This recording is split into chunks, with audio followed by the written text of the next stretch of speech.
Today we're going to be working on irregular plural nouns.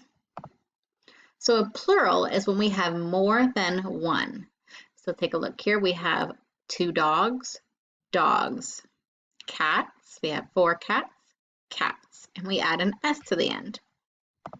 Now in irregular plural nouns, we do not add an S at the end. We change the word completely. So when it becomes a new word, that is now an irregular noun. So let's take a look at some examples. This is one child. When you have more than one child, it becomes children. So you see how we changed that word? We added R-E-N. It is not childs, it is children. This is a man, but when there's more than one, it becomes men.